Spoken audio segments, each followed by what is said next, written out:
warahmatullahi wabarakatuh. Alhamdulillahi rabbil alamin. Wassalatu wassalamu ala asyrafil anbiya'i wal mursalin wa ala alihi wa sahbihi ajma'in. Amma ba'd.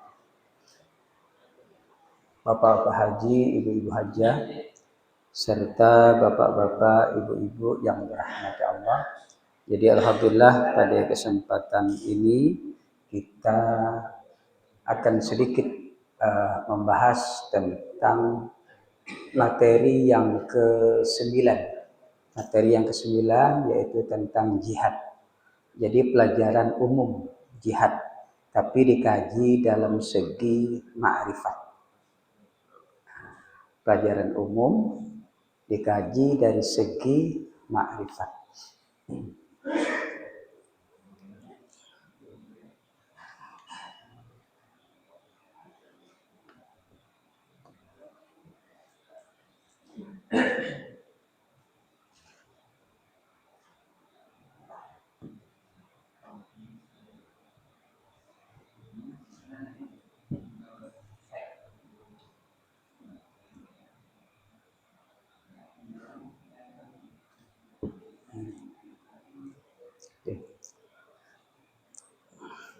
Jadi jihad dapat kita artikan berjuang, berperang, kemudian bersungguh-sungguh. Jihad fi sabilillah, berjuang di jalan Allah.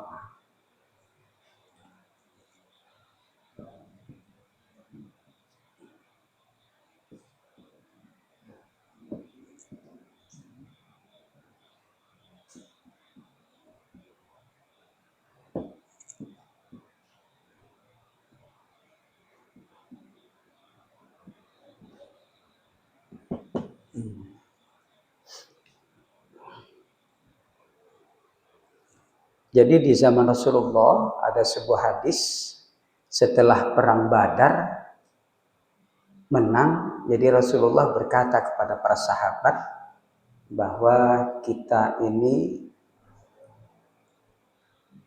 telah berlalu jihadul asghar, jihad yang kecil, tapi kita akan mulai jihad yang lebih besar, jihadul akbar.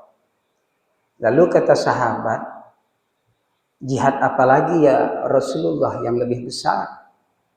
Kemudian jawab Nabi, jihad terhadap hawa nafsu. Jadi jihad terhadap hawa nafsu inilah yang biasa disebut dengan jihadul akbar. Kemudian menurut Imam Syekh Abdul Qadir Jailani bahwa jihad itu ada dua. Yang pertama jihad zahir dan yang kedua adalah jihad secara batin. Jadi jihad yang secara zahir ini adalah yang bersifat tampak oleh mata dan banyak dikerjakan oleh anggota tubuh. Biasa disebut dengan jihad zahir. Misalnya berperang melawan musuh, berperang menegakkan agama.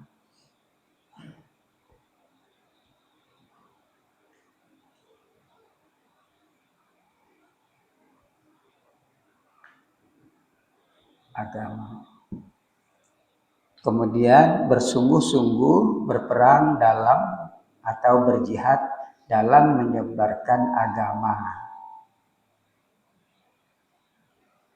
Jihad dalam menyebarkan agama.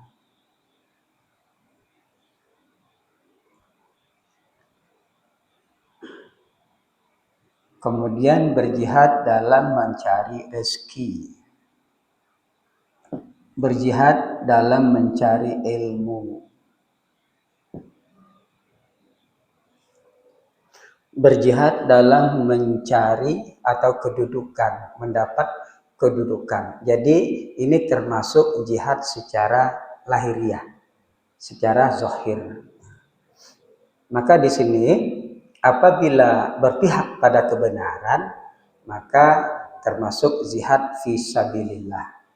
Kalau seandainya kita ini sesuai dengan keagamaan, sesuai dengan perintah dari agama, maka kita termasuk jihad fi sabilillah, berjihad di jalan Allah, bersungguh-sungguh di jalan Allah. Misalnya berperang menegakkan agama.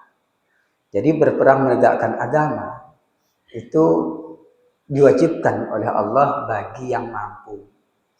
Nah, tentu berperang dalam menegakkan agama itu adalah menggunakan fisik.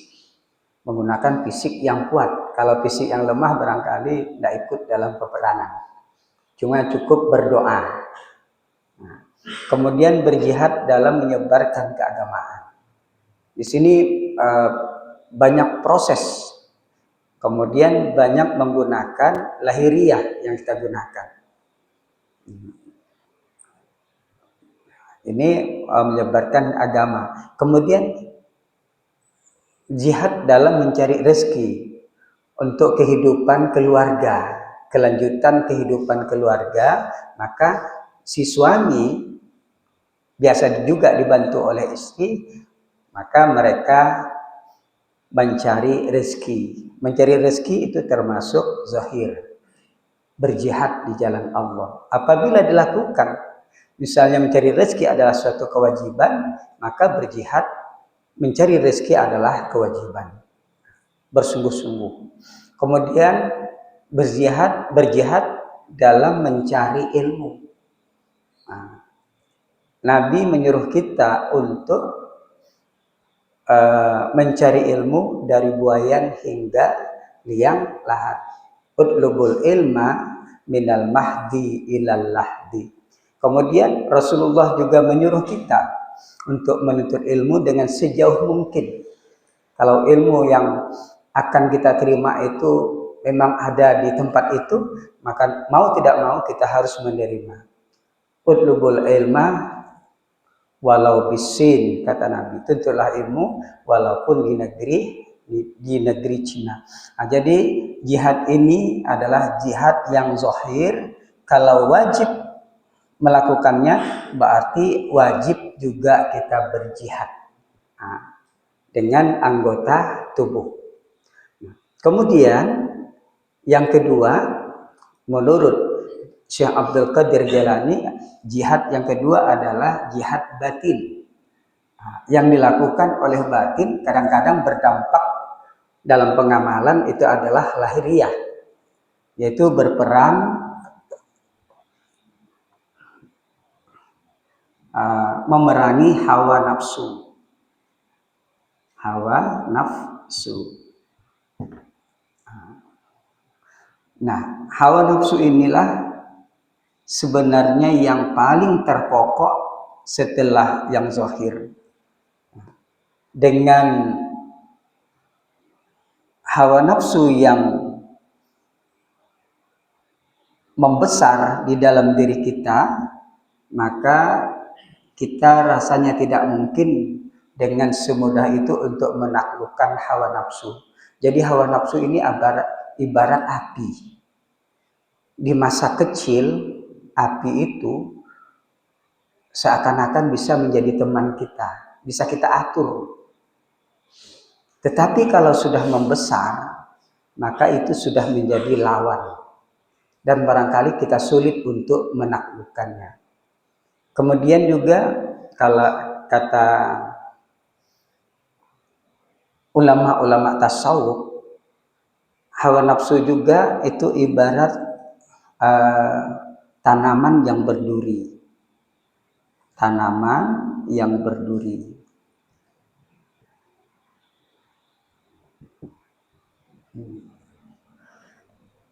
Mula-mula kalau dia berduri atau sedikit masih tanaman barangkali tidak bermasalah, masih bisa kita atur. Tapi kalau dia kita tanam di jalan,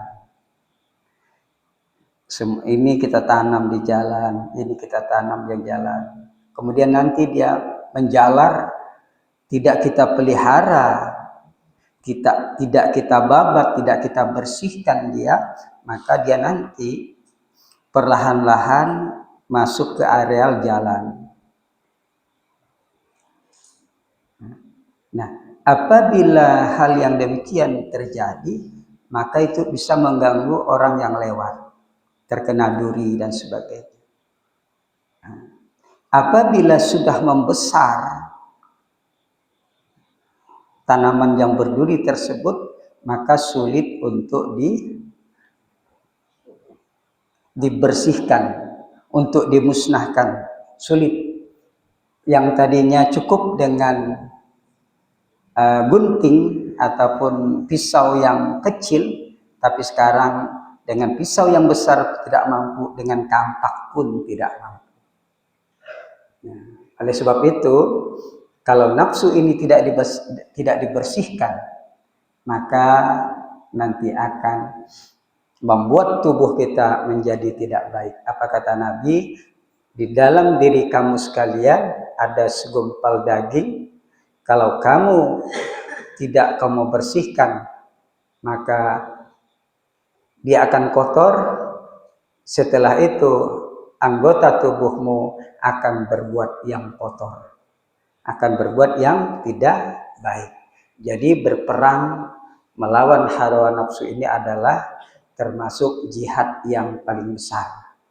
Kalau ini jihad yang kecil, zohir ini kecil, tapi hawa nafsu adalah berperang melawan hawa nafsu itu adalah perang yang besar, yaitu perang batin.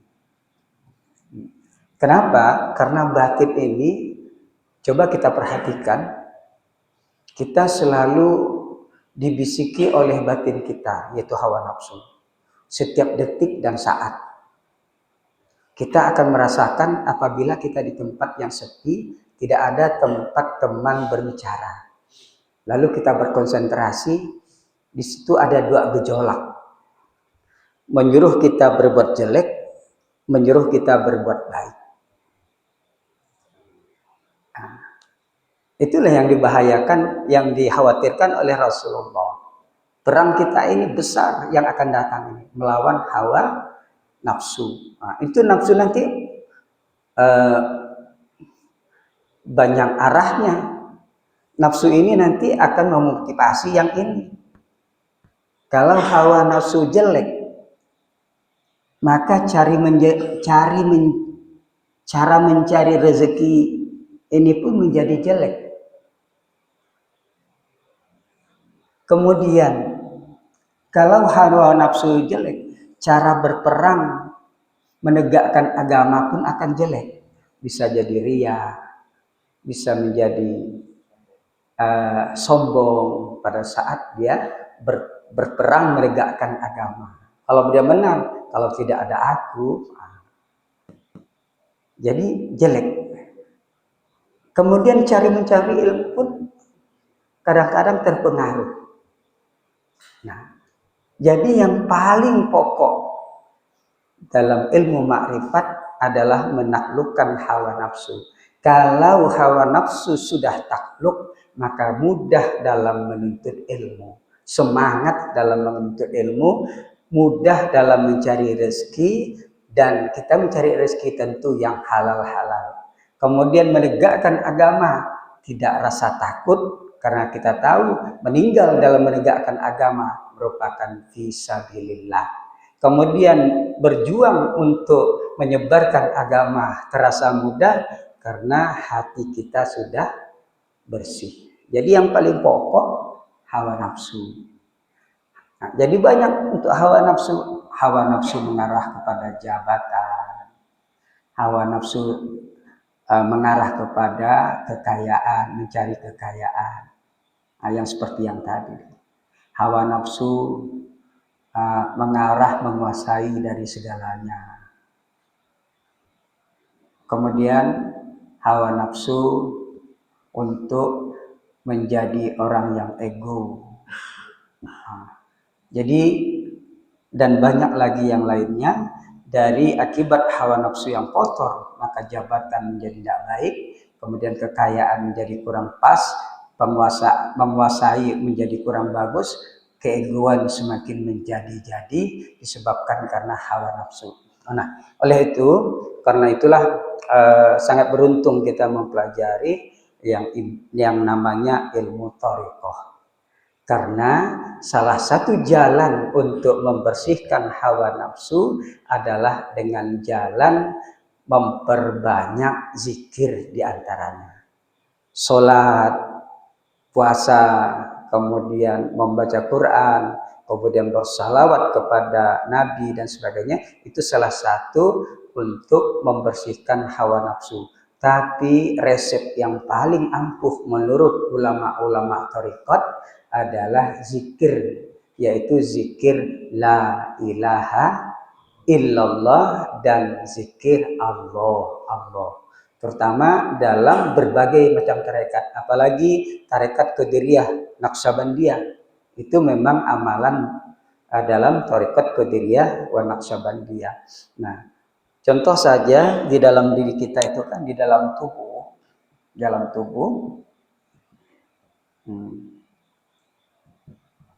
itu kan ada 7 titik.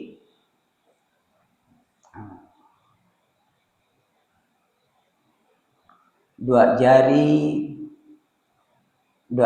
di bawah susu kiri, 2 jari di bawah susu kanan, 2 jari di atas susu kiri, 2 jari di atas susu kanan, kemudian di tengah-tengah dada ulu hati, kemudian antara jidat, antara alis kanan dan kiri, kemudian ke seluruh tubuh. Nah, kalau kita perhatikan setiap latifah ini masing-masing berpotensi untuk berbuat dosa. Seperti tubuh kita dari ujung rambut sampai ke ujung kaki, masing-masing berpotensi untuk berbuat dosa yang berbeda. Mata dosanya berbeda dengan telinga. Kemudian telinga dosanya berbeda dengan hidung. Hidung berbeda dosanya dengan mulut. Kemudian berbeda dengan otak. Tangan berbeda dosanya dengan kaki dan sebagainya. Walaupun mereka bekerja sama, tapi berbeda. Nah, sama juga dengan di dalam tubuh kita, yaitu 7 laqaib, 7 kamar yang ada di dalam diri kita. Misalnya, di latifah pertama, latifatul qalbi, di sini potensi untuk berbuat nafsu yang tidak baik itu ada 4. Nafsu kekafiran, sifat kekafiran, keingkaran kepada Allah, kemudian ketahayulan dan kesyirikan kepada Allah. Jadi di sini potensi untuk bersifat kafir. Nah, kalau tidak dibersihkan dengan kalimat, salah satunya adalah la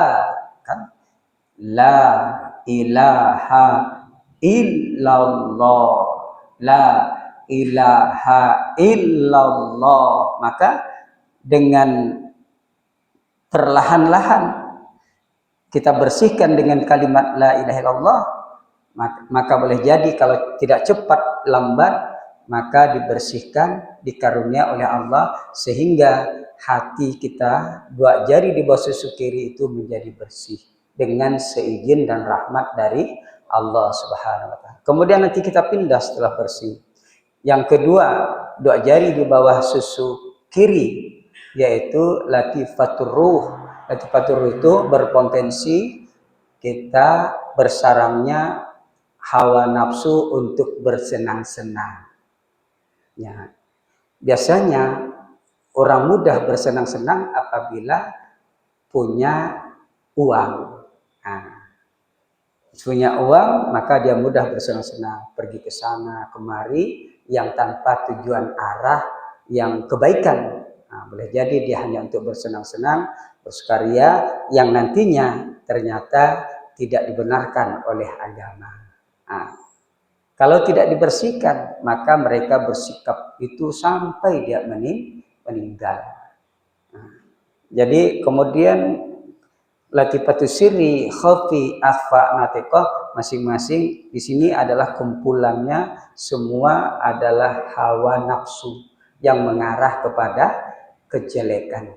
Nah, oleh sebab itu, maka kita perlu berjuang melawan, mempertahankan batin kita, mempertahankan kesucian batin kita. Sebenarnya batin kita itu awalnya adalah suci. Awalnya adalah suci. Dia ibarat sebuah tiang ataupun bejana, tempat. Ketika kita lahir, anggota batin kita ini misalnya putih, bersih sama sekali. Pantas kata Nabi, kullu mauludin yuladu alal fitrah. Tiap bayi yang dilahirkan dalam keadaan suci, bersih. Lalu lahirlah seorang bayi, lalu menjadi anak-anak, menjadi remaja, menjadi dewasa, dan menjadi dewasa orang tua. Nah, proses perjalanan mereka ini ada yang dilihat, ada yang didengar, kemudian dicontoh. Sedangkan contoh didengar dan sebagainya lebih banyak yang buruk, maka yang tadi putih bersih sekarang sudah terpengaruh, perjalanan hidup menjadi hitam. Menjadi hitam. Nah, yang tadinya ikhlas menjadi ria atau sum'ah. Yang tadinya tawaddu menjadi takabur. Takabur atau ujub dan ujub. Yang tadinya sabar kemudian menjadi pemarah, pendendam. Padahal awalnya kita waktu dilahirkan dalam keadaan ikhlas, tawadhu, sabar, qanaah dan sebagainya, tapi perjalanan hidup kita banyak yang kita lihat akhirnya terpengaruh keikhlasan menjadi ria, terpengaruh tawadhu menjadi sebagian daripada takabur atau ujub. Kemudian sabar terpengaruh kepada yang lain, akhirnya jadi sedikit pemarah, pendendam dan sebagainya. Nah, oleh sebab itu tugas Nabi itu kan kata Nabi, inni bu'istu liutammima makarimal akhlak.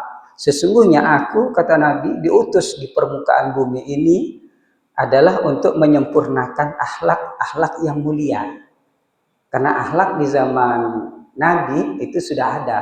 Sudah baik, tinggal diberi kemuliaan, diajarkan kemuliaan. Nah, tujuannya, tapi sebenarnya itu adalah hasil yang dibicarakan oleh Nabi adalah hasil. Akhlak yang mulia itu adalah hasil, tapi proses dari hasil itu adalah pembersihan hawa nafsu. Bagaimana mungkin orang berakhlak mulia kalau hatinya kotor?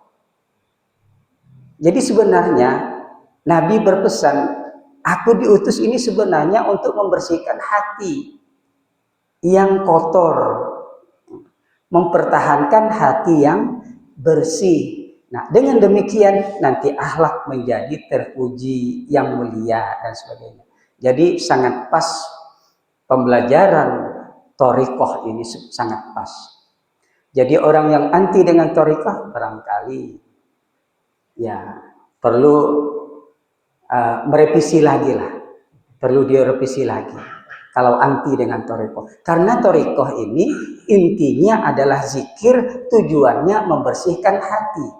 Tapi ingat, bukan hanya sekadar zikir dan membersihkan hati, tapi thariqah juga semua ajaran Islam akan diamalkan.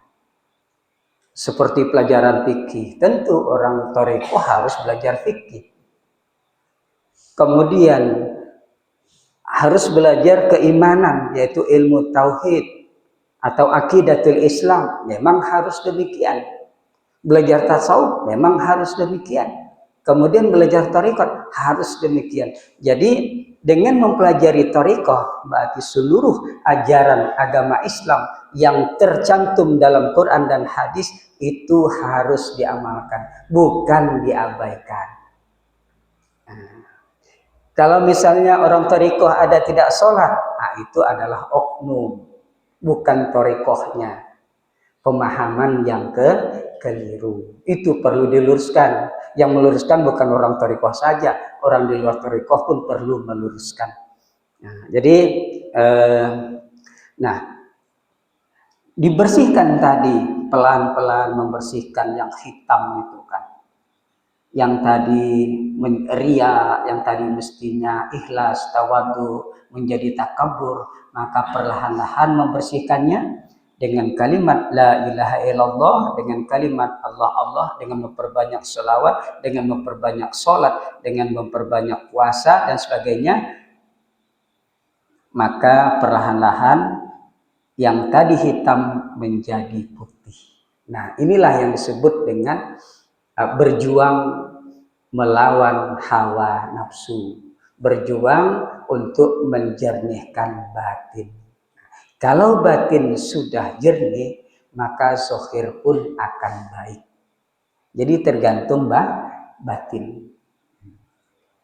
Nah, kalau batin sudah baik, berperang menegakkan agama menjadi baik, berjihad menegakkan agama, menyiarkan agama menjadi baik, mencari rezeki menjadi baik, mencari ilmu menjadi baik. Tapi kesimpulan dari berjihad melawan hawa nafsu, menjaga batin sebenarnya sangat bergantung kepada ilmu.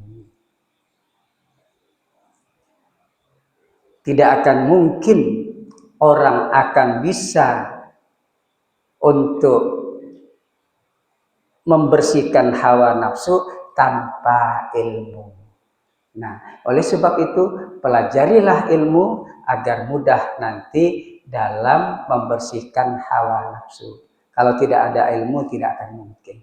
Jadi yang pertama kita tuntut adalah ilmu. Misalnya kita ingin sholat, ya kita tuntut ilmu sholat. Ingin membersihkan hati, kita tuntut ilmu membersihkan hati. Jadi ilmu, pantas kata Nabi, tuntutlah ilmu walaupun sampai ke liang lahat. Artinya tidak berbatas dalam menuntut ilmu. Kita menguasai ilmu dunia, maka kita harus juga menguasai ilmu akhirat. Ilmu akhirat banyak macamnya, maka tuntutlah perlahan-lahan sesuai yang kita butuhkan dan kita perlukan. Nah, misalnya kita tahu bahwa hati kita kotor, hawa nafsu kita masih bergelimang ke arah yang jelek, maka kita carilah ilmunya yang untuk membersihkan hati tersebut. Di mana tempatnya? Biasanya di ulama-ulama tasawuf atau di thariqah. Carilah thariqah yang mu'tabarah. Bukan hanya tarekat Qadiriyah Naqsabandiyah, boleh jadi bisa ke tarekat Satoriyah, Samaniyah, kemudian tarekat Al-Ghazaliyah dan seterusnya. Jadi yang penting cara pembersihan hati. Nah, hanya ini yang dapat kita sampaikan. Apabila hati sudah bersih, batin kita sudah bersih, maka mudahlah kita bermujahadah kepada Allah, menyaksikan kepada